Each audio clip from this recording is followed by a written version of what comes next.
بسم اللہ الرحمن الرحیم ہو جاتے ہیں. جی پرچیوں والے سوال تو ختم ہو گئے ہیں. سر جو یہ 99 قتل والا بتایا ہے وہ تو کسی حقوق اللہ اور حقوق العباد ہے. جب تک اللہ تعالیٰ معاف نہ کرے بندوں کو جو قتل کرتے ہیں، مثلا ایک شخص نے میرا قتل کیا تو اس کو جب تک میں یا میرے ورثاء معاف نہیں کریں گے، اللہ تو اپنے حقوق معاف کرتا ہے.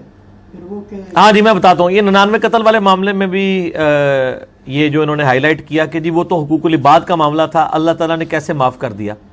پہلی بات یہ ہے کہ جو یہ پبلک میں مشہور ہے نا کہ اللہ تعالیٰ معاف نہیں کر سکتا حقوق العباد کو، یہ تو کلمات کفر ہیں. اللہ کی مرضی معاف کرے. مجھے بتائیں کہ حقوق العباد بڑی چیز ہے یا شرک اور توحید کا مسئلہ بڑا ہے؟ وہ والا مسئلہ بڑا ہے نا. وہ بھی اللہ کہتا ہے دنیا میں کوئی توبہ کر لے میں معاف کر دوں گا. اچھا یہ جو بات کی جاتی ہے نا کہ وہ اللہ تعالیٰ معاف نہیں کر سکتا، یہ نہیں بولنا چاہیے. یہ کہنا چاہیے کہ بندے نے معاف کرنے ہیں. اللہ تعالیٰ کی یہ ریکوائرمنٹ ہے کہ بندہ ہی معاف کرے، لیکن یہ قانون نہیں ہے. اللہ تعالیٰ چاہے تو ایک بندہ ضد میں آ جاتا ہے جی میں نے معاف ہی نہیں کرنا، اس کو بھی اللہ تعالیٰ پھر راضی کروائے گا قیامت والے دن. یہ حدیث ملتی ہیں. تو یہ 99 قتل والا جو معاملہ ہے، جب اللہ تعالیٰ نے اس کی بخشش کر دی، نبی علیہ السلام نے بتا دیا، اب وہ جو لوگ 99 قتل ہوئے تھے اگر ان 99 کو قیامت والے دن اللہ تعالیٰ لالچ دے دے جنت کی جو حدیث میں آتا ہے، وہ خود معاف کرنے کے لیے تیار ہو جائیں گے. لیکن اس سے کوئی یہ مقصد نہ لے کہ میں اللہ کے حقوق تو پورے کروں گا، بندوں کی میں بال ہڑپ کرتا رہوں گا، اللہ تعالیٰ اینڈ پہ راضی کر دے گا. نہ، یہ ایک ہی واقعہ ہے میرے بھائی 99 قتل والا. اور دیکھیں لوگوں کی دو نمبری کتنی ہے. لوگ یہ 99 قتل والا واقعہ پیش کرتے ہیں اور اسی طریقے سے وہ بخاری سے ایک حدیث پیش کرتے ہیں جی ایک عورت تھی بدکار تھی، اس نے موزے میں کتے کو پانی پلا دیا، اللہ نے بخش دیا. او اللہ چاہے تھے جناب کوئی چھوٹی جی نیکی تے بھی بخش سکتا ہے. یہ وہ میسج بیسیکلی یہ دینا چاہ رہے ہوتے ہیں کہ آپ کو نماز پڑھنے کی ضرورت نہیں ہے. نبی علیہ السلام یہ میسج نہیں تھے امت کو دینا چاہتے. آپ نے اس کو بیلنس کیا ہے. آپ نے یہ بھی بیان کیا اور ساتھ ہی اسی بخاری میں حدیث ہے کہ ایک نیک عورت تھی، اس نے ایک بلی کو قید رکھا اور وہ بھوکی پیاسی مر گئی، اللہ نے اسے دوزخ میں پھینک دیا. تو اللہ تعالیٰ اگر چھوٹی بات کی وجہ سے کسی بندے کو معاف کر سکتا ہے نا، تو چھوٹی سی بات کے اوپر پکڑ بھی سکتا ہے. یہ آپ نہیں فیصلہ کر سکتے کہ جی فلاں گانے والی ہے وہ ہر مہینے 11ویں دیتی ہے تو اب اللہ تعالیٰ اسے بخش دے گا اور یہ کر دے گا وہ کر دے گا. آپ نے نہیں فیصلہ کرنا. یا فلاں گانے والی وہ جی 27 رمضان کو فوت ہو گئی ہے تو اب بخشش ہو جائے گی. بخشش بھائی نئے منی کو ملی ہوئی ہے جو عشرہ مبشرہ ہیں یا اصحاب بدر ہیں یا اصحاب شجرہ ہیں. باقی سب کے بارے میں آپ کی اسیسمنٹ ہے، وہ اللہ کو کوئی دھونس نہیں کسی کی. آپ دیکھیں یہ حدیثیں نہیں بیان ہوتی ہیں کہ چھوٹی سی بات پہ پکڑ بھی سکتا ہے. یہ جو چھوٹی اللہ تو بخش دے گا، یہ بیلنس کیا کریں. اور دوسری طرف جب ہم ان کو کہتے ہیں چھوٹی سی بات پہ پکڑ بھی سکتا ہے تو وہ اس کا بھی الٹا مطلب لے لیتے ہیں، کہتے ہیں تائیں تیسی کہنے نیکی کرنے کا فائدہ ہی کوئی نہیں، جب پکڑنا ہے تو چھوٹی سی گال بھی پکڑ لے گا. وہ پھر اس طرف چل پڑتے ہیں. تو یہ اپنے ساتھ تماشا کر رہے ہوتے ہیں. تو یہ بڑا سینسٹیو معاملہ ہے. ان کو میں صرف یہی کہوں گا کہ عقل نہ ہوئے تے موجیں ہی موجاں، عقل ہوئے تے سوچے ہی سوچا. جن کو عقل نہیں ہے وہ موجیں مار رہے ہیں، جن کو عقل ہے ان کو سوچیں. سیدنا عثمان غنی رضی اللہ تعالیٰ عنہ علیہ السلام کو 3 دفعہ جنت کی بشارت ملی ہے. ایک دفعہ جب زمین انہوں نے مسجد نبوی کی توسیع کے لیے وقف کی، دوسری دفعہ کنواں کھدوایا، تیسری دفعہ جو غزوہ تبوک کے موقع کے اوپر 700 اونٹ لدے ہوئے، آج کا وہ اربوں روپیہ بنتا ہے، کروڑوں نہیں اربوں.